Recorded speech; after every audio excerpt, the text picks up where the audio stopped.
سنیوں سے پوچھتا ہوں کہ شیعہ کیوں حسینہ کو بھی کر رہے ہیں؟ میرے آفس میں وہ 5-6 سنی اکٹھے ہو کے آگے، تو میں نہیں جانتا تھا کہ یہ میرے لیکچرز دیکھتے ہیں. کچھ اہل حدیث تھے، کچھ دیوبندی تھے، کچھ بریلوی تھے. وہ دوسرے آفس سے آئے کہ جی انجینئر صاحب کے ساتھ چائے پی لیں. تو انہوں نے مجھ سے یہی سوال کیا کہ یہ شیعہ کیوں پیٹ رہے ہیں اور کس کو پیٹ رہے ہیں؟ میں تو انہوں پیٹ رہے ہیں. اچھا، ان سب نے نا ایک کہکا بلند کیا. وہ کہکا اس لیے بلند کیا کہ ان کو بات سمجھ آ گئی کہ میں کیا کہہ رہا ہوں. وہ کہنے لگے انجینئر صاحب ہم آپ کی ویڈیوز دیکھتے ہیں، ہمیں پتہ ہے. میرے بھائی، جب آپ صلی اللہ علیہ وآلہ وسلم کی وفات کے بعد حضرت حسن کو زہر دے دیا گیا، سیدنا حسین کو ان کے گھر والوں سمیت شہید کر دیا گیا. مولا علی تینوں خلفاء کے ساتھ وزیر کی حیثیت سے رہے. جب حضرت علی کی باری آئی تو لوگ تلواریں اٹھا کے ان کے اوپر چڑھ دوڑے. جب آپ اہل بیت کے ساتھ کنٹینیوس یہ معاملہ، اور پھر صلح حسن کے بعد سے لے کے 60 سال تک ممبروں پہ سب و شتم حضرت علی پہ ہوتا رہا، تو سر اس کا ریونج بھی تو سامنے آئے گا نا. ہر عمل کا ایک رد عمل ہوتا ہے. تو یہ کہنا جی وہ یزید پیٹا تھا، اس نے کالے کپڑے پہن لیے تھے، یہ تو انہوں نے آل امیہ کی بدماشیوں کو چھپانے کے لیے یہ چیزیں گھڑی ہیں. شیعہ جو پیٹ رہے ہیں، ہمارے نزدیک تو ماتم کرنا حرام ہے. میرا تو کلپ ہے ماتم کے اوپر، میں نے تقریباً 1 ملین کے قریب لوگ دیکھ چکے ہیں. ماتم کے حق میں 3 دلائل اور ان کا جواب. لیکن اس کی ریالٹی کو بھی دیکھیں. جس طرح آج آپ دیکھ رہے ہیں سیاسی لیڈروں کے گھروں کے باہر بھی تو لوگ ماتم کر رہے ہیں. ان کو سیدہ زینب نے بدوا دی ہوئی ہے. وہ پیٹ رہے ہیں کہ ہم پوری زندگی آپ کی پارٹی کے ساتھ اٹیچ رہے ہیں، اب لوٹے آگے آپ نے ٹکٹ لوٹوں کو دے دیا ہے، تو وہ ہم کہیں گے نا ان لیڈروں کو ہی پیٹ رہے ہیں. ٹھیک ہے نا. تو یہ شیعہ بھی جناب تو پیٹ رہے ہیں کہ تسی جناب اہل بیت نے جو کچھ کیتا ہے. ٹھیک ہو گیا جی، بس اس کو اسی پہ رہنے دے. باقی میرا واقعہ کربلا والا ریسرچ پیپر آپ پڑھیں. پتہ نہیں ان بیچاروں نے قرآن شاید نہیں پڑھا ہوا. قرآن میں تو کسی ماتم کا ذکر نہیں. شیعہ کے ماتم سے متعلق 3 دلائل، اس کے اوپر میری ایک ویڈیو ریکارڈ ہے. اس میں میں نے بتا دیا کہ یہ جو 3 دلائل دیتے ہیں، ایک قرآن سے لے کے آتے ہیں کہ حضرت سارہ سلام اللہ علیہا نے جو ماتھا ٹھونکا تھا، وہ تو انہوں نے حیرانگی کا اظہار کیا تھا، انہوں نے ماتم تو نہیں کیا تھا. اور وہ ایک دفعہ یوں اظہار کیا، آپ کر لیں ایک دفعہ. یہ تو نہیں کہ ہر سال وہ روتی تھی اس بات کو کہ بڑھاپے میں مجھے اولاد کیوں ہوئی. ایسی کوئی بات دور دور تک کوئی ذکر نہیں موجود ہے.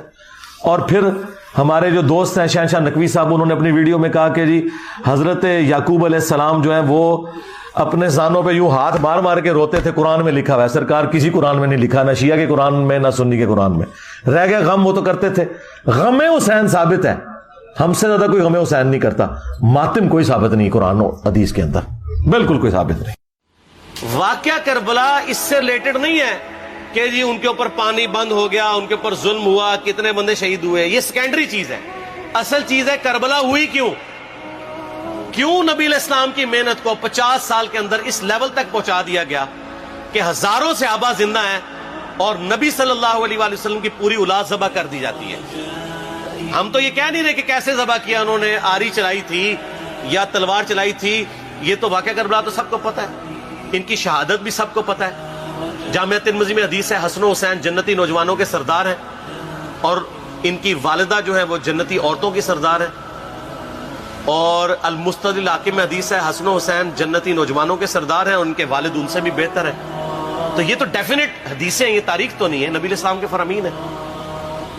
تو ان کی موجودگی میں ان کے ساتھ یہ کچھ کیا جائے تو ہم نٹی گریٹیز میں نہیں پڑھتے. ہم اس تھیم کے اوپر کہ یہ کون سی چیز تھی جس نے خلافت راشدہ کو ملوکیت میں بدل دیا، ہم اس تھیم کے اوپر بات کرتے ہیں.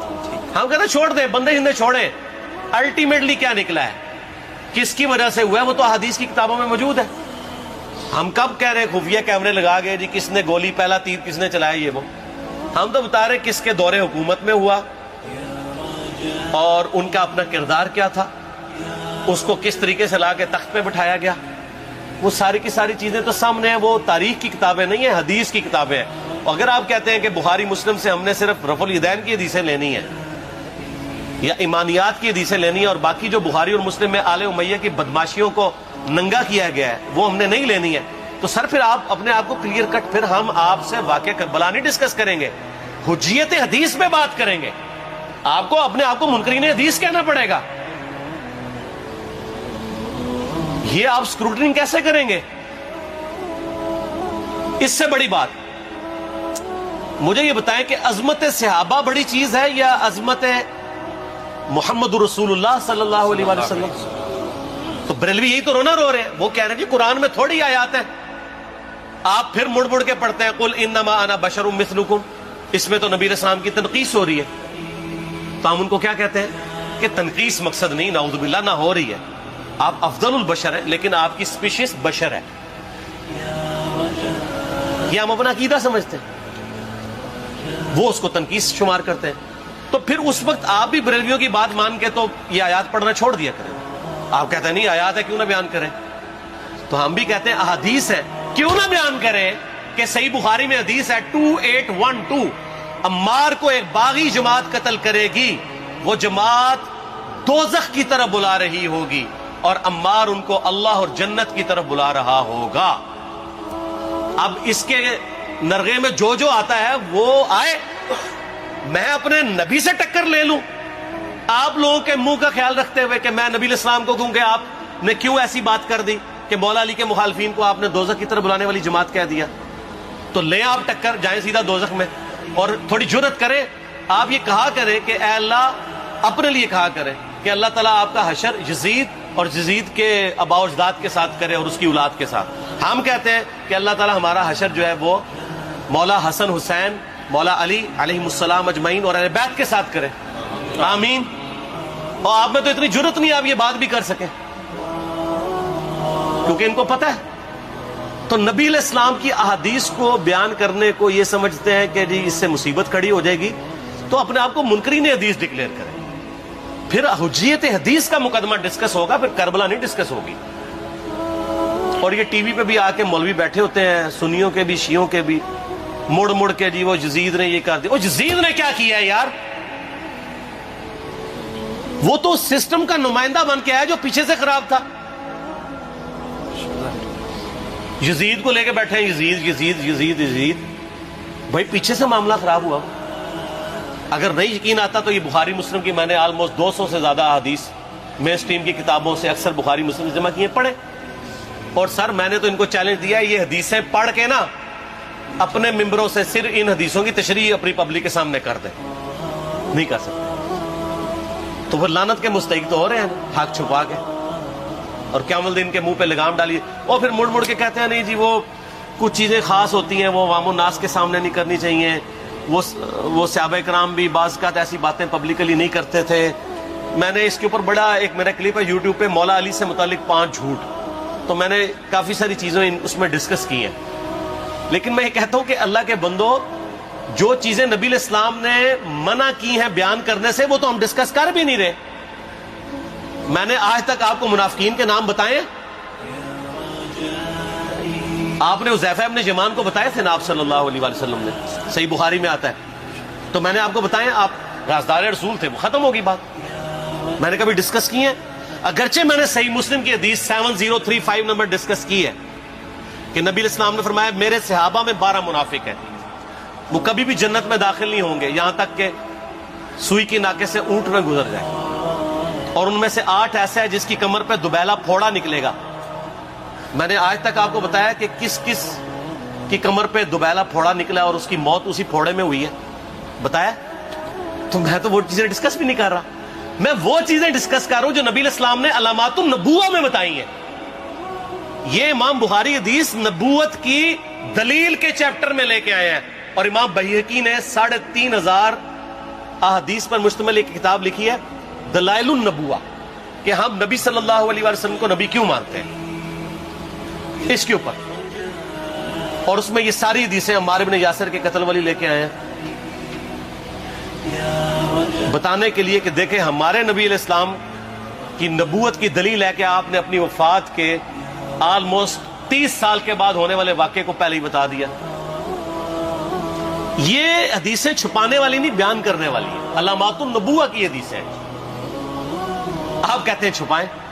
اگر کوئی حدیث دنیا میں نہیں چھپائی جا سکتی نا تو علامات النبوہ والی حدیث ہے، کیونکہ وہ تو نبی صلی اللہ علیہ وسلم کی نبوت کو جسٹیفائی کرتی ہے. ورنہ میرا ایک معصومانہ سوال ہے کہ نبی صلی اللہ علیہ وسلم نے یہ باتیں کر کے ان کے زوم میں نعوذ باللہ امت کو مصیبت میں ڈال دیا. آپ نے خود ہی فرمایا کہ یہ ہوگا. کیوں فرمایا آپ نے؟ میں تو بیان کر کے مجرم ہوں. تو جس نے مجھے خبر دی ہے ان کے بارے میں آپ کا کیا خیال ہے؟ یہ مسند احمد کی حدیث یہ میں نے گھر بیٹھ کے بنائی ہے کہ میری بیوی کا کیا حال ہوگا جس پہ خوف کے کتے بھونکیں گے. تو سیدہ عائشہ سے مجھ سے زیادہ نبی الاسلام کو محبت تھی، لیکن آپ اللہ کے پیغمبر تھے، آپ نے اپنے گھر کی خبر بھی نہیں چھپائی، بتا دی کہ یہ ہوگا.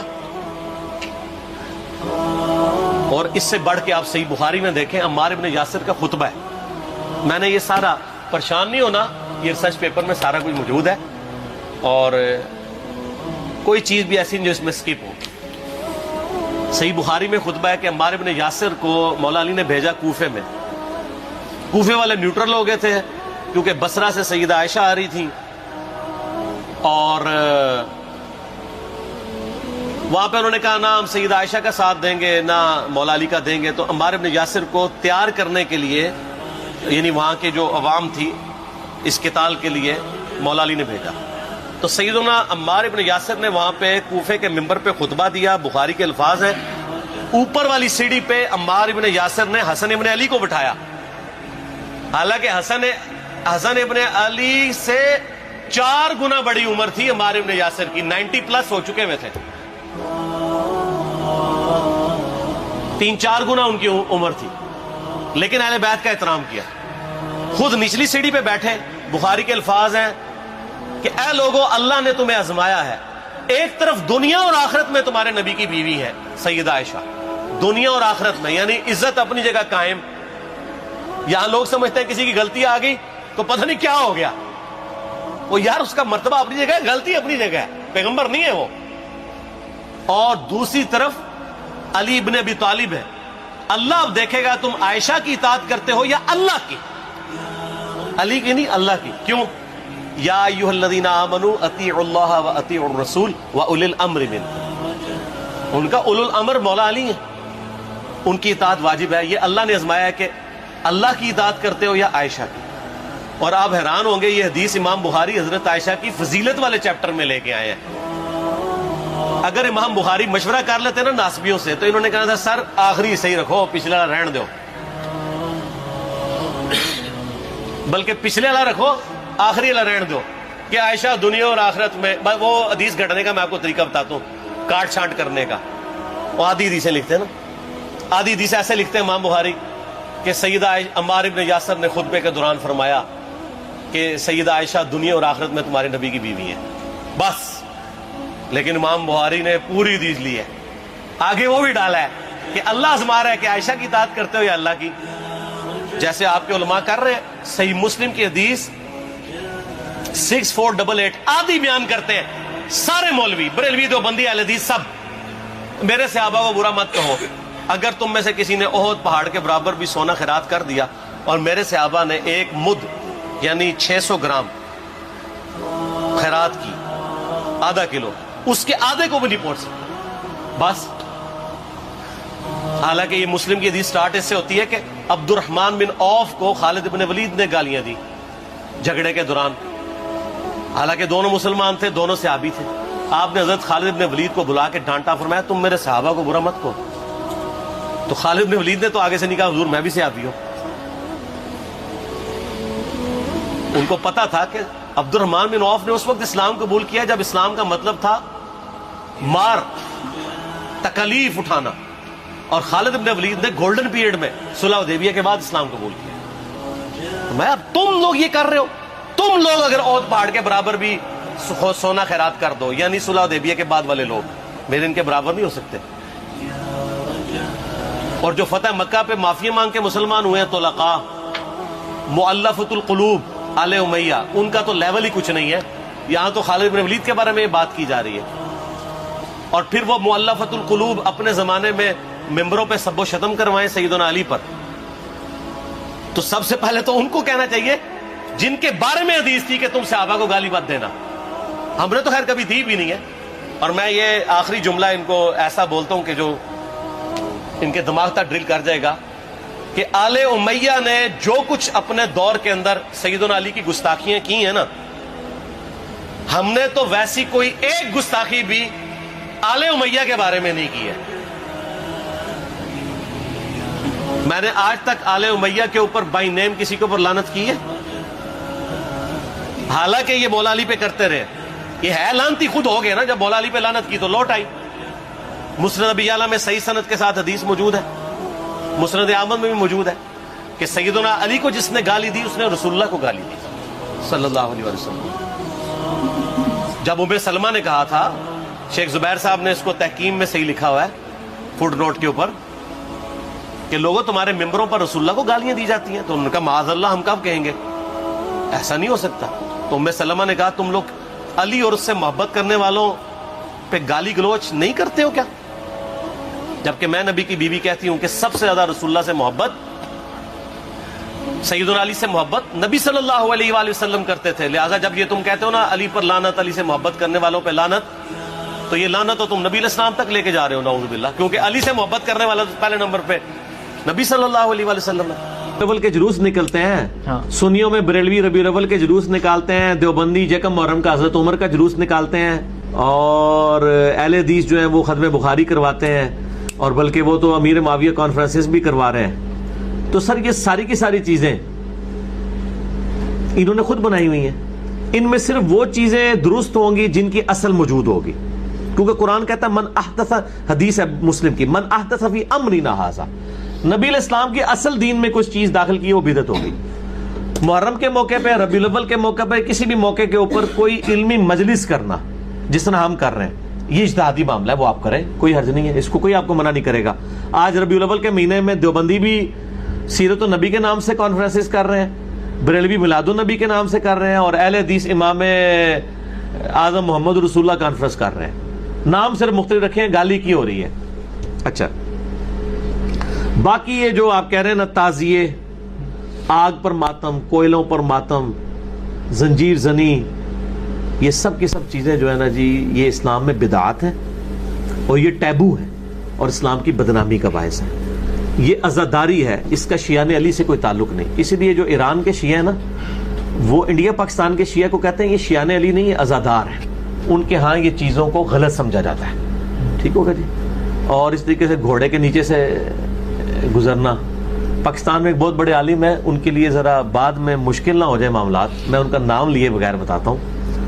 وہ کہتے ہیں میں نے اپنے بیٹے کو سمجھانا تھا, یہ گھوڑے کے نیچے سے جو گزرتے ہیں, وہ کہتے ہیں ہوا یہ کہ ایک دن وہ محرم کے جلوس میں گھوڑے کے نیچے سے گزرا, تو گھوڑے نے اس کو ایک ٹھوکر لگا دی, درتی ماری. تو کہتا بابا یہ ہوا. اس نے کہا اچھا ہوا ہے تمہیں یہ ٹھوکر لگی ہے تاکہ تمہیں یہ پتہ چلے کہ یہ حضرت حسین کا ذوالجناح نہیں ہے جس نے تمہیں ٹھوکر ماری ہے, ٹھیک ہے, یہ ان کا بنایا ہوا ذوالجناح ہے. اور وہ مجھے یہاں تک کہتے ہیں کہ میرا تو بعض کا دل کرتا ہے کہ میں جس طرح حضرت ابراہیم علیہ السلام نے سارے بت توڑے تھے نا, اور اینڈ پہ بڑے بت کے اوپر جا کے کلاڑا رکھ دیا تھا, تو میں بھی چاہتا ہوں یہ سارے اس قسم کے جتنے تعزیے بنائے ہوئے ہیں اور پنجے کھڑے کیے, میں یہ سارے توڑ کے نا, تو سب سے بڑا جو ہے نا گامے شاہ, اس کے کندھے کے اوپر جا کے وہ کلاڑا رکھ دوں. دیکھیں لوگ وہ کہہ رہے ہیں کہ اس سے یعنی جو جس کو کہتے ہیں نا فکر اہل بیت کو نقصان پہنچ رہا ہے. دیکھیں نا کیا ان میں جا رہا ہے. یہی ہمارے شیعہ عالم ٹی وی پہ آ کے کہہ رہے ہوتے ہیں کہ جی کافروں کو کیا امیج جاتا ہے جب ہم لوگ گستاخانہ کارٹونز کے خلاف احتجاج کے دوران اپنی املاک کو نقصان پہنچاتے ہیں. تو سر جب آپ اپنے جسم کو نقصان پہنچاتے ہیں, اس پہ چھریاں مارتے ہیں, آپ کوئلوں کے اوپر ماتم کرتے ہیں, اس سے کیا غیر مسلموں کو امیج جائے گا کہ یہ اسلام ہے؟ وہ تو کہیں گے سر اس طرح کا اسلام تو ہم قبول کر ہی نہیں سکتے. تو یہ بالکل چیزیں بدعات ہیں جی. یہ کفر اسلام کا مسئلہ نہیں, یہ وہی بدعات ہے کہ جو مختلف شکلوں میں مختلف مکاتب فکر میں آئی ہوئی ہیں. یہ ذرا ڈومیننٹ ہو جاتی ہیں, اور ظاہر ڈومیننٹ ہے بھی ہیں, کیونکہ نبی علیہ السلام نے یعنی ماتم کرنے سے اور اس قسم کے نوحے پڑھنے سے جس میں جھوٹ ہو, یعنی اس طرح کی چیزوں سے بخاری مسلم میں کئی احادیث ہیں جو بنا کے میرے یوٹیوب کے اوپر کلپ اس کے اوپر موجود ہے. 66A مسئلہ واقعہ کربلا اور محرم سے متعلق 5 علمی پوائنٹس, اس کے کلپس جو ہیں وہ ملینز آف پیپل تک پہنچے. ٹھیک ہے, یہ غلط ہے, چیزیں بالکل نہیں کرنی چاہیے. تو یہاں پر میں وہ بات بھی تلخ کر دوں جو پہلے بھی کافی دفعہ کر چکا ہوں کہ جو جلسے جلوس ہو رہے ہیں نا بھائیو, جلوس روڈز بلاک کر کے, ٹریفک کو بلاک کر کے, یہ جو انڈیا پاکستان کا گندا کلچر کہ جب تک ہم روڈ پہ نہیں آئیں گے ہمارا پروٹیسٹ ریکارڈ نہیں ہوگا, 8-10 مریض نہ مر جائیں جب تک, جو ہے ایمبولینس کے اندر ٹریفک کے پھنس جانے کی وجہ سے. یہ مذاق نہیں ہے, ہم نے خود دیکھا ہے یہ چیزیں. کئی دفعہ تو عورتوں کی ڈلیوریاں جو ہے نا وہ رکشوں کے اندر یہ پاکستان میں ہو چکی ہیں, خبریں آ چکی ہیں صرف ٹریفک کے بلاک ہونے کی وجہ سے. کوئی اجازت نہیں ہونی چاہیے, نہ بریلویوں کو اجازت ہو 12 ربیع الاول کا جلوس نکالنے کی اوپنلی سڑک پہ. میں یہ نہیں کہہ رہا سرمنی منانے کی, وہ بات الگ ہے. یا شیعہ 10 محرم کے اوپر یہ جو کچھ کر رہے ہیں, کنٹرول انوائرمنٹ میں کسی گراؤنڈ میں اجازت دیں, اپنا پروٹیسٹ ریکارڈ کریں, جو مجلس کرنی ہے یا کوئی پروگرام کرنا ہے, کسی مکتب فکر.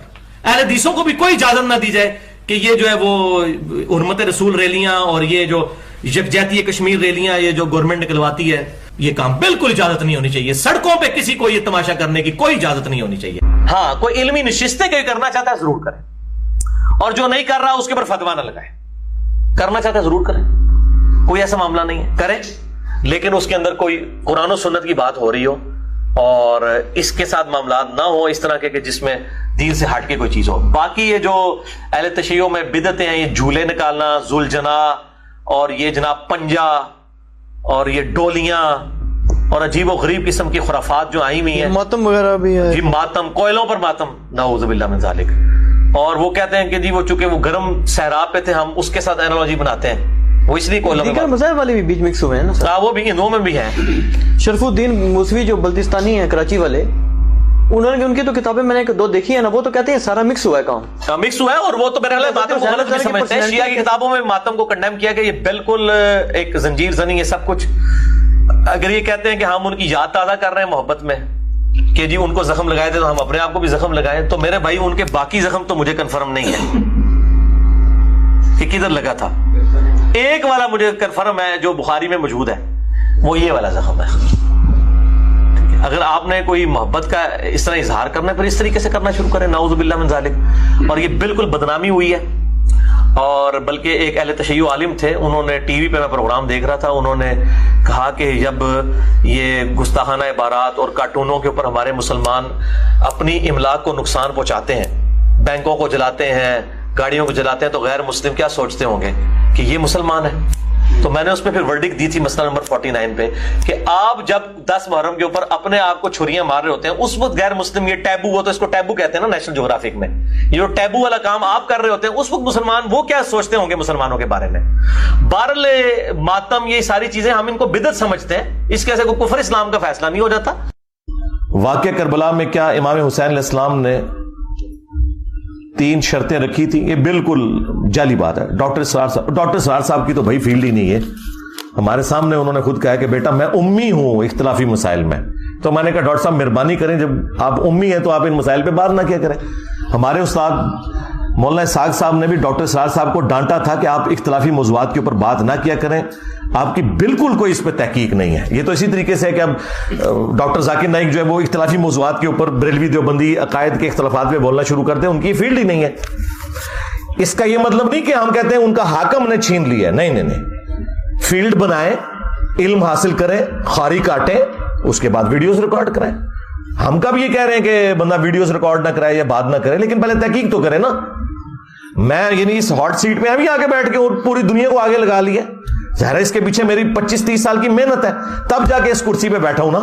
ہاں تو اس طرح نہیں ہے کہ کوئی بندہ بھی منہ اٹھا کے تو اختلافی موضوعات کے اوپر بات کرنا شروع کر دے, بالکل جعلی بات ہے. یہ 3 شرطوں والی, اس کے اوپر آپ یوٹیوب پہ جا کے لکھیں حسین علیہ السلام کی 3 شرائط. یہ جس کتاب سے پیش کر رہے ہیں نا اس کتاب میں تو پھر یہ لکھا ہے کہ یزید کے ابا اجداد کے تابوت جہنم میں. ہاں, اور یزید کے باپ کے بارے میں اس کتاب میں پھر یہ لکھا ہوا ہے کہ اسے میرے جب ممبر پہ دیکھو تو قتل کر دینا. اتنی خطرناک روایتیں ہیں. اس لیے ہمارے استاد شیخ زبیر لذیذ صاحب نے کہا تھا یہ امام بلازری کی جو کتاب ہے نا انصاب الاشراف, اس سے جان نہیں چھڑاؤ, یہ کتاب ہی جعلی ہے. ورنہ یہاں تو حسین علیہ السلام کو بدنام کرتے کرتے جن کا تم دفاع کر رہے ہو بنو امیہ, ان کو تو سیدھا سیدھا جہنمی اس کتاب میں کہہ دیا گیا. تو اس لیے بہتر یہ کہ اس کتاب سے ہی جان چھڑا لو. ہر ایک کی زندگی ادھاری ہے اللہ کے دینے پر, جب تک وہ چاہے گا رہے گی, جب وہ چاہے گا ختم کر دے گا. کل نفس ذائقۃ الموت, ہر جان نے موت کا مزہ چکھا. سارے فرشتوں نے مرنا ہے, سارے پیغمبروں نے مرنا ہے, سارے جنات نے مرنا ہے, سارے انسانوں نے مرنا. یہ موت ہر مخلوق کی ڈیسٹنی ہے, یہ تقدیر میں چیز طے ہے. اللہ ایک ہستی ہے جسے موت نہیں آتی, اسی لیے اگر زندگی کا لفظ کسی پر بولا جائے تو صرف اللہ ہی. الحی خود سے زندہ، اور القیوم قائم رکھنے والا، ساری کائنات اس کی وجہ سے قائم.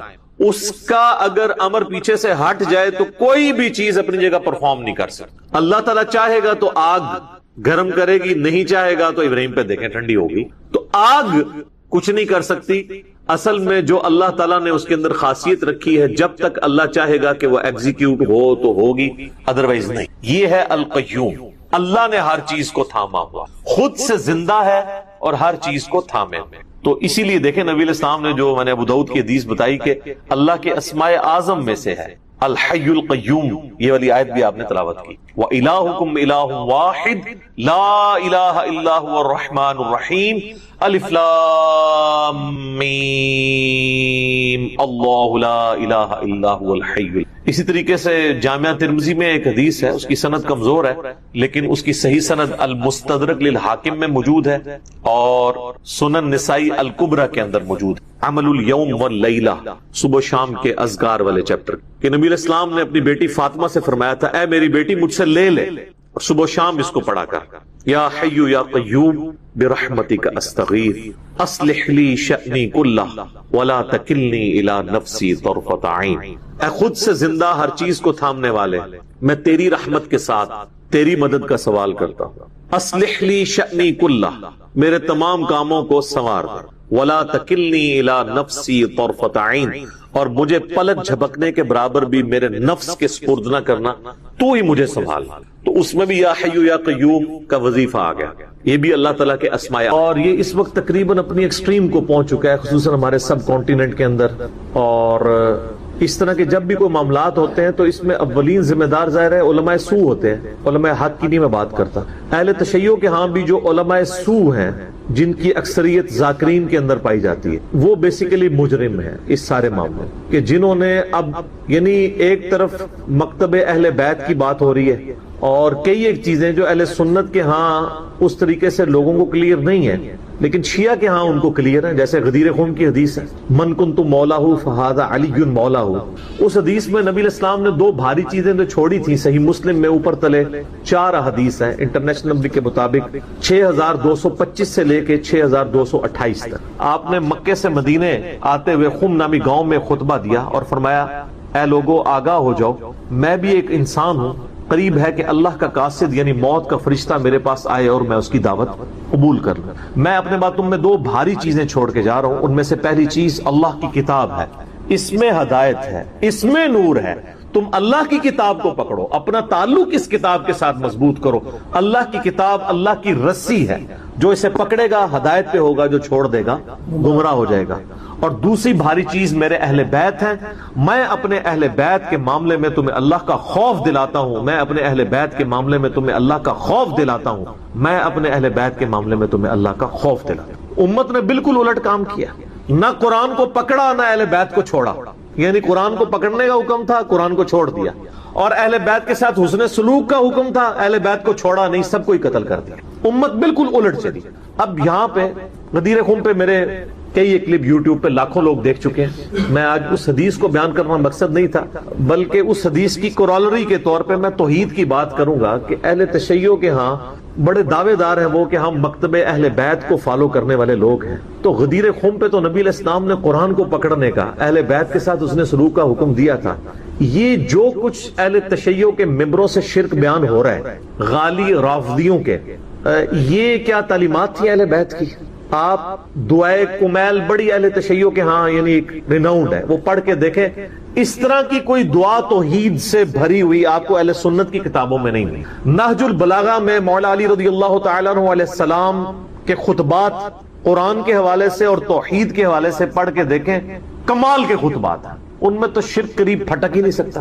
پھر اصول الکافی جو حدیث کی بنیادی کتاب ہے اہل تشیع کے ہاں، جس طرح ہمارے ہاں صحیح بخاری اور صحیح مسلم ہے، اس میں اگر آپ شروع میں چیپٹر پڑھیں کتاب الکفر والایمان، سر اتنی گاڑی توحید ہے اور اتنی ننگی تلوار ہے اس میں توحید کی کہ اس طرح کی آپ کو سخت احادیث بخاری مسلم میں نہیں توحید کے حوالے سے ملے. اور سب سے بڑھ کے قرآن جو غدیر خم پہ چھوڑا، قرآن کی توحید جو ہے تو بالکل ننگی تلوار. لیکن جب جاہل علماء علماء سو جاہل ذاکرین ممبروں پر بیٹھیں اور امت کو لوریاں سنانا شروع کر دیں تو وہ پھر غلوف کریں گے. اور اس کا رزلٹ اس وقت یہ ہے کہ پہلے یہ فتنہ سب کانٹیننٹ میں اس طرح نہیں تھا.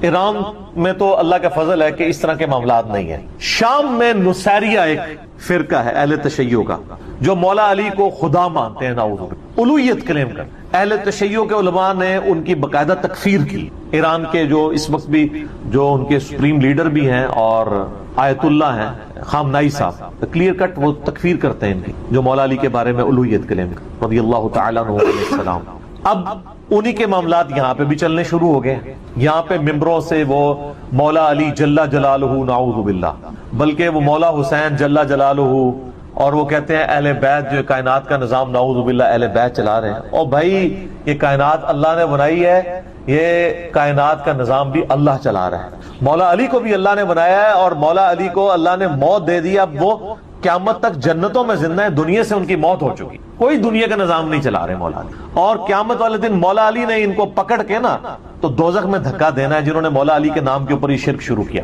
لیکن اب ان کی زبانوں کو کون لگام دے. اب کچھ عرصے سے اہل تشیع کی میٹنگز ہونا شروع ہوئی ہیں. ان کے جو بڑے بڑے علماء ہیں نا انہوں نے باقاعدہ کانفرنسز کال کی ہیں، باقاعدہ ریٹن فارم میں انہوں نے کفر کے فتوے نکالے ہیں ان جو نصیریہ ٹائپ کے جو اہل تشیع میں غالی اور رافضی موجود ہیں کہ بھئی یہ اسلام سے خارج ہیں. اگر یہ علی کو خالق، علی کو مالک اور علی کو رازق ماننا شروع کر دیں گے تو یہ تو مولا علی کی سکھائی توحید کے ہی منافی ہے. لیکن اب وہاں پہ کیا ہے، وہ کہتے ہیں جی ذاکرین کا وہی موقف ہے، وہ کہتے ہیں جی کہ یہ جو علماء دین بیان کر رہے ہیں نا یہ تو کتابوں میں ہے، ہم جو دین لے کے چل رہے ہیں وہ سینہ بہ سینہ ٹرانسفر ہوا ہے. ٹھیک ہے، وہی بیماری جو اہل سنت کے ہاں بھی پائی جاتی ہے. جب آپ کسی کو قرآن و سنت سے دلیل پیش کرتے ہیں تو جو غالی صوفی ہیں وہ کہتے ہیں یار دین سارا کتابوں میں تو نہیں، بلکہ آپ تو غالی علماء نے بھی کہنا شروع کر دیا حدیث میں آیا ہے، حدیث میں آیا ہے. کہتا ہے نا وہ ایک مولانا نقلیں میری اتارتا نا تو وہ یہ بتانا چاہ رہا ہے حدیث تو تمہاری ہے، ہمارا کیا حدیث سے لینا دینا. کہتا ہے علماء سے پوچھ پوچھ کے ان کے سینوں سے معاملات چل رہے ہیں. تو جس طرح اہل سنت کے ہاں غالی صوفی پائے جاتے ہیں جو کہتے ہیں دین سینہ بہ سینہ ٹرانسفر ہوا ہے، اہل تشیع کے ہاں غالی ذاکرین پائی جاتے ہیں جن کا یہ موقف ہے. اور بدقسمتی سے اکثر ممبر انہی کے ہاتھ میں ہے. اب کچھ علماء کو ہوش ہے، میرے پاس تو اہل تشیع کے علماء آتے رہتے ہیں اور ہم سے تو خیر گلے مل کے سنی بھی روتے ہیں کہ جی کیا کریں سنیوں کا، اور شیعہ بھی ہم سے گلے آ کے ملتے ہیں کہ جی کیا کریں ان کا. یعنی جو لوگ درد رکھنے والے لوگ ہیں وہ سمجھتے ہیں کہ ہمارے ان معاملات میں خرابی ہو رہی ہے. پچھلے دنوں باقاعدہ کلپ آیا ہے سید جواد نقوی صاحب کا، بہت سٹرکٹ وہ کلپ تھا. انہوں نے کہا کہ یہ آپ حسین کے ماننے والے ہو، حسین نے یزید کے خلاف قیام کیا تھا نا، تم نے اگر قیام کرنا ہے نا تو ان غالی رافضیوں کے خلاف قیام کرو جو مولا علی کے نام کے اوپر شرک پھیلا رہے ہیں. انہوں نے کہا کہتے ہیں ابھی آگے بتاتے ہو فلاں نے یہ کہہ دیا، فلاں نے، تم وہاں کیوں نہیں کھڑے ہو کے قیام کرتے ہو ان کے خلاف؟ حسین کا نام بھی لیتے اور حسین کے نام پہ ایک بندہ شرک پھیلا رہا ہے. حسین نے جان اس لیے دی تھی کہ ان کے نام کے اوپر لوگ شرک پھیلائیں. جس طرح جیزس کرائسٹ عیسیٰ ابن مریم جو امام الموحدین تھے ان کے نام کے اوپر 2.25 ارب عیسائیوں نے شرک پھیلایا ہوا ہے، لیکن عیسیٰ علیہ السلام کی تعلیمات نہیں تھی. اب اگر کوئی یہ سمجھتا ہے کہ میں حضرت عیسیٰ کے ساتھ نسبت مضبوط کرنا چاہتا ہوں تو اس شرک سے تو چھٹکارا حاصل کرے جو ان کے نام کے اوپر کھڑا کیا. تو ان کو بھی چاہیے ان میں جو سمجھدار علماء ہیں وہ پبلکلی آ کے لیڈ کریں اور لوگوں کو بتائیں. اور اس حوالے سے سید جواد نقوی صاحب حفظہ اللہ تعالی، میں ان کی بڑی قدر کرتا ہوں، انہوں نے بڑا دلیرانہ کام کیا. پچھلے دنوں ہم نے ان کے مدرسے کا وزٹ بھی کیا تھا، وہ بھی میری ویڈیو اسٹڈی ہوئی ہیں، ان کا باقاعدہ ویڈیو کلپ آیا ہے. اور اسی طریقے سے ثاقب اکبر صاحب کا بھی ویڈیو کلپ ایک آ چکا ہے. حیدر بھائی کا بھی ایک کلپ آیا جس میں انہوں نے بڑا سٹرکٹلی اس حوالے سے کہا یہ قرآن کی بھی تعریف کر رہے ہیں اور توحید کا جنازہ نکال رہے ہیں. یعنی یہ عجیب و غریب معاملات ہیں کہ آپ نے چلے علم لگائے تھے ایک نشانی کے طور پہ، اب ان جھنڈوں کے آگے آپ نے لا کے جناب کھانا رکھنا شروع کر دیا، تابوتوں کے آگے لا کے کھانا رکھنا شروع کر دیا ہے، جس طرح کے ہندو قبروں کے سامنے لا کے کھانا رکھتے ہیں. اور ہمارے اہل سنت کے ہاں لوگ مزارات کے آگے لا کے وہ سارا کھانا رکھ رہے ہوتے ہیں. اور پھر یہاں پہ اکتفا نہیں ہے بلکہ علم کو، تابوتوں کو سجدے کرنے شروع کرتے ہیں. تو یہ سجدہ کسی کے ہاں بھی جائز نہیں ہے، نہ سجدہ تعظیمی، اور سجدہ عبادت تو ہے ہی کفر ہے. اگر کوئی تعظیم کے لیے بھی کرتا ہے وہ بھی حرام ہے. اگلی شریعتوں میں اجازت تھی، اس شریعت میں تو حرام ہو چکا ہے. اہل سنت اہل تشیع کا اجماع ہے، میں اس کے دلائل میں نہیں پڑھنا چاہتا. یعنی ایک جو چیز ایگریڈ اپان، جو چیز اجماع سے ثابت ہو، اس کے لیے دلیل دینے کی ضرورت نہیں. تو اس وقت ان علماء کی ذمہ داری ہے کہ فرنٹ سے لیڈ کریں، اور جو لوگ اہل تشیع میں فرنٹ سے لیڈ کر رہے ہیں میں ان کو یعنی دل سے قدر کرتا ہوں، اور بلکہ میں یہ کہتا ہوں کہ اہل سنت میں بھی اتنا جگرا ہونا چاہیے کہ وہ بھی اپنے اس طرح کے غالی صوفیوں کے خلاف مقدمات کریں. ویسے تو ہمارے اہل سنت کے ہاں بریلوی مکتبہ فکر کے جو علماء ہیں وہ مخالفت تو کرتے ہیں قبر پرستی کی، لیکن جب ان کو کہیں کہ ان قبر پرستوں کو روکیں قبر پہ سجدے کرنے سے تو اس کے لیے وہ تیار نہیں ہوتے. تو اگر آپ کے مسلک کی بدنامی ہو رہی ہے ان کی وجہ سے تو ان کو روکیں. لیکن اہل تشیع اس میں ایک سٹیپ آگے ہیں، وہ ان تمام علماء کے خلاف باقاعدہ کورٹ میں مقدمے کرتے ہیں، ان کو جیلوں میں ڈلوایا ہوا ہے جنہوں نے یہ نعرے لگوائے ہیں علی رازق، علی خالق، نعوذ باللہ. اہل تشیع نے باقاعدہ ان کے خلاف مقدمے کیے کورٹ میں جا کے، اور ان کو جیلوں میں ڈلوایا کہ ان کی وجہ سے ہمارے مسلک کی بدنامی ہو رہی ہے، یہ ہمارا عقیدہ نہیں ہے. تو یہ بڑے جرت والا کام ہے، اہل سنت میں بھی لوگوں کو سامنے آنا چاہیے. اگر ہم سامنے آئیں گے تو ہمیں تو آپ ویسے ہی ہم آپ کو برے لگیں گے کہ آپ تو مطلب ہمیں غلط سمجھتے ہیں. آپ خود جن چیزوں کو غلط سمجھتے ہیں ان کے لیے تو آپ سامنے آئے نا. ہم تو نہ شیعہ کے اوپر مقدمہ کریں گے نہ سنیوں کے اوپر، ہم تو اپنا مقدمہ عوام کی عدالت میں پیش کریں. کیوں؟ کیونکہ نہ میں وہابی، نہ میں بابی، میں ہوں مسلم علمی کتابی. نہ ہم سو کارڈ کو علمی بات کرے اسے وہابی کہتے ہیں، نہ ہم بابی ہیں، نہ ہم بابوں کا دفاع کرنے والے بابی ہیں، ہم علمی کتابی مسلم ہیں. ہم عوام الناس کی عدالت میں اپنا مقدمہ پیش کرتے ہیں کہ یہ غلط ہو رہا ہے، اس کو روکا جائے، اور سٹرکٹلی اس کے لیے علماء کی ذمہ داری کے سامنے آئیں اور ایسے لوگوں کو ممبروں سے الگ کریں، ان کا حقہ پانی بند کریں. اور میں اہل تشیع کی عوام سے بھی کہوں گا کہ اپنے ممبروں کے اوپر ایسے لوگوں کو جگہ نہ دیں جو اس قسم کی خرافات پھیلا رہے ہیں. اور وہ ائمہ اہل بیت جو توحید کے امام تھے، جنہوں نے توحید کے لیے کہ دفاع کے لیے اپنی جانیں دی ہیں، انہی اماموں کے نام کے اوپر آپ شرک کھڑا کرنا شروع کر دیں. جس طرح کہ عیسیٰ علیہ السلام جو کہ توحید کے امام تھے، ان کے نام پر کرسچینٹی نے جو ہے وہ عیسائیت کی بگڑی ہوئی شکل عوام الناس کے سامنے لے آئے. باقی ان ہستیوں سے ہمیں ظاہر ہے کوئی نہیں، ان ہستیوں کی محبت تو ہمارے ایمان کا حصہ ہے اہل بیت کی، لیکن محبت میں یہ غلوف نہ ہو کہ ان کو خدا کے درجے پہ فائز کر دیا. ہم دنیا میں ہر ہستی سے محبت کس کی وجہ سے کرتے ہیں؟ اللہ کی وجہ سے. جامع ترمذی میں حدیث ہے، اللہ سے محبت کرو کہ اس نے تمہیں نعمتوں سے نوازا ہے، اور مجھ سے محبت کرو کیونکہ میں اللہ کا رسول ہوں، اور میرے اہل بیت سے محبت کرو کیونکہ ان کی نسبت میرے ساتھ ہے. تو یہ ساری نسبتیں الٹیمیٹلی ہم ان نسبتوں کو ان کی جو عقیدتوں اور محبتوں کا دم بھرتے ہیں کس بنیاد پر؟ اللہ کی وجہ سے. اگر اللہ ہی نکل گیا تو کسی شخص کو رسول اللہ کی محبت، اہل بیت کی محبت، صحابہ کی محبت، بزرگوں کی محبت کیا کام دے سکتی ہے؟ Not at all.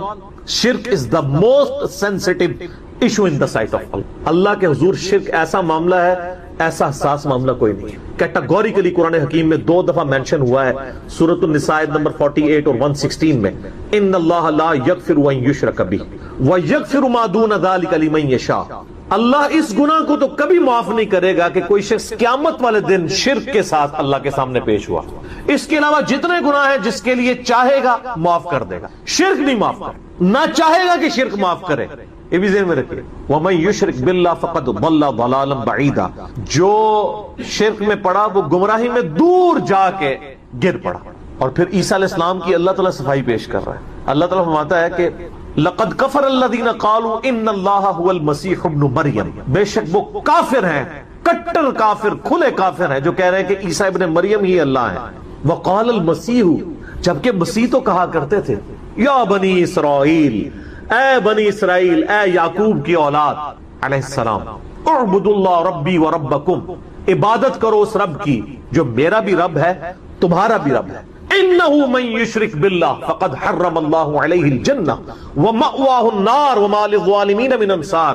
بے شک جو کوئی اللہ کے ساتھ شرک کرے گا اس کا ٹھکانہ ہے جہنم، وہاں اس کا کوئی مددگار نہیں ہوگا. تو عیسیٰ علیہ السلام خود اللہ تعالیٰ حضرت عیسیٰ کی صفائی دے رہا ہے کہ عیسیٰ علیہ السلام تو توحید کی تھا. یہ حضرت عیسیٰ کا خطبہ ہے، انہ من یشرک باللہ. اور بخاری مسلم میں حدیث ہے، نبی علیہ السلام نے فرمایا اللہ تعالیٰ نے ہر نبی کو ایک مقبول دعا دی تھی جو اس نے اس دنیا میں ہی کر لی. میں نے اپنی دعا چھپا کے رکھ لی ہے قیامت کے دن کے لیے. میں اس دعا کی برکت سے اپنے امتیوں کی شفاعت کروں گا، اور میری شفاعت سے میرے ہر امتی کو نفع پہنچے گا سوائے اس شخص کے کہ جس نے اللہ کے ساتھ کسی قسم کا شرک کیا ہوا. شرک is the most sensitive issue in the sight of Allah.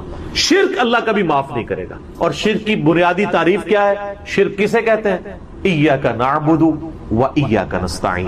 اے اللہ عبادت بھی صرف تیری کریں گے, دعا بھی صرف تجھی سے مانگیں گے, اور کسی کو دعا کے لیے نہیں پکاریں. ظاہری اس باب میں تو آپ جو مرضی کریں, کسی کو پانی پلا دیں, کسی کا وزن اٹھوا دیں, وہ تو ٹھیک ہے, وہ تو قرآن میں حکم ہے وَتَعَاوَنُوا عَلَى الْبِرِّ وَالتَّقْوَى وَلَا تَعَاوَنُوا عَلَى الْإِثْمِ وَالْعُدْوَانِ. نیکی اور پرہیزگاری کے کاموں میں ایک دوسرے کی مدد کرو اور برائیوں میں ایک دوسرے سے الگ رہو. لیکن جو غائب میں مدد کے لیے پکارنا ہے, دعا کرنا ہے, وہ اللہ تعالیٰ کے ساتھ خاص. حتیٰ کہ اس کا کلائمیکس وہ سورہ نمل کی آیت ہے, اَمَّن يُجِيبُ الْمُضْطَرَّ إِذَا دَعَاهُ. بھلا بتاؤ تو کون ہے جو اضطراب میں گھرے ہوئے شخص کی دعا کو سنتا ہے, وَيَكْشِفُ السُّوءَ, اور اس سے برائی کو دور کر دیتا ہے, وَيَجْعَلُكُمْ خُلَفَاءَ الْأَرْضِ, اور زمین پہ تمہیں اگلوں کا خلیفہ کرتا ہے. تم مر جاتے ہو, تمہاری اولاد, وہ مر جائے گی, اس کی اولاد. یہ کون بسار ہے؟ الہ مع اللہ, کیا اللہ کے ساتھ کوئی اور الہ بھی ہے؟ قلیل ما تذکرون, بہت کم لوگ ہی نصیحت حاصل کرتے ہیں. اس میں اللہ تعالیٰ فرما رہا ہے کہ بھلا بتاؤ کون ہے جو دعا سنے اور تکلیف دور کر دے. کیا اللہ کے ساتھ اور الہ بھی ہے جو یہ کام کر سکے؟ یعنی جس سے آپ نے مدد مانگی کہ وہ میری تکلیف دور کرے دعا کے طور پہ. ظاہر اس باب تو قرآن میں حکم ہے دعا کے طور پہ. ایک تو ہے میں کہتا ہوں نہیں مجھے پانی پلا دیں, ٹھیک ہے, لیکن آپ بغداد میں دفن ہے اور میں یہاں سے بیٹھ کے کہتا ہوں مجھے پانی پلا دیں, یہ شرک ہے.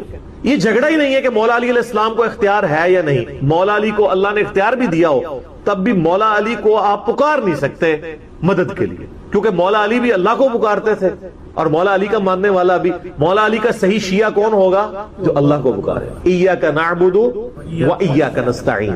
تو یہ بہت سینسٹیو معاملہ ہے. مولا علی کے نام کے اوپر اس طریقے سے جو یہ شرک کھڑا کر رہے ہیں, اور اہل بیت کے نام کے اوپر یہ مکتبہ اہل بیت کی بھی بدنامی کر رہے ہیں. اور اس میں سب سے پہلے تو شیعہ کو سامنے آ کے ان کی مخالفت کرنی چاہیے. یہ دیر آئے درست آئے, بہرحال پہلے تو ایک ٹکٹ میں دو مزے کرتے رہے نا.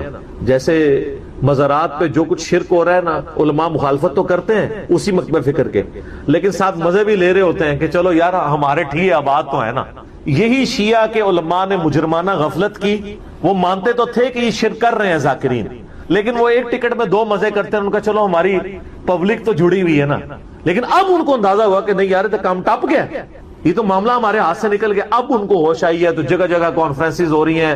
جواد نقوی صاحب کا بھی کلپ آ گیا ہے, ثاقب اکبر صاحب کا بھی کلپ آ گیا ہے, حیدر نقوی صاحب کا بھی کلپ آ گیا, باقی علماء کا بھی, اور بڑے غصے سے بھرے ہوئے ہیں وہ, کیونکہ ان کو اندازہ ہو گیا کہ یہ معاملات ہم سے بگڑ گئے. آپ یوٹیوب کے اوپر جا کے دیکھیں نصیریہ کے بارے میں ان کے کلپ.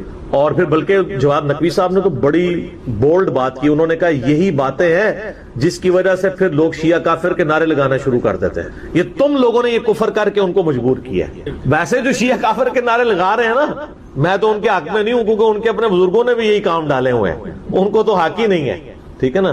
تو وہ ایک معاملہ علیحدہ ہے. وہ آپ میرا یوٹیوب پہ کلپ دیکھ لیں, شیعہ کا کلمہ کا ثبوت. تو میں نے بتایا کہ شیعہ تو پھر بھی علی ولی اللہ کہتے ہیں نا, علی نبی اللہ نہیں کہتے ہیں. اور دوسرے فرقے جو ان کے خلاف کھڑے ہیں, انہوں نے, ان کے مولویوں نے تو اپنے ناموں کے کلمے پڑھوائے ہوئے ہیں نبی کے نام کے ساتھ. تو علی ولی اللہ اگر کوئی کہتا ہے تو علی ولی اللہ سے ہمیں کوئی چڑ نہیں ہے, کلمے کے ساتھ ایڈ نہ کرے. علی بھی ولی اللہ ہیں, ابو بکر بھی ولی اللہ ہیں, عمر بھی ولی اللہ ہیں, عثمان بھی ولی اللہ ہیں رضی اللہ عنہم اجمعین وعلیہم السلام اجمعین.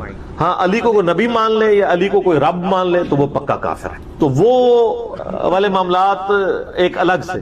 اور یہاں پہ اہل سنت کی بھی ذمہ داری ہے کہ ان کے اندر جو غالی صوفی ہیں اور وہ اس قسم کے نعرے لگوا رہے ہیں, اور وہ ذکر خفی کی بنیاد کے اوپر وہ جس طریقے سے یعنی حلولیت کا اور وحدت الوجود کی ایک بگڑی بھی شکل مانتے ہوئے عجیب و غریب قسم کے, یعنی اور یہاں پہ بھی ایک اس طرح کا ایک طبقہ تھا, میں آن ایئر ان کا نام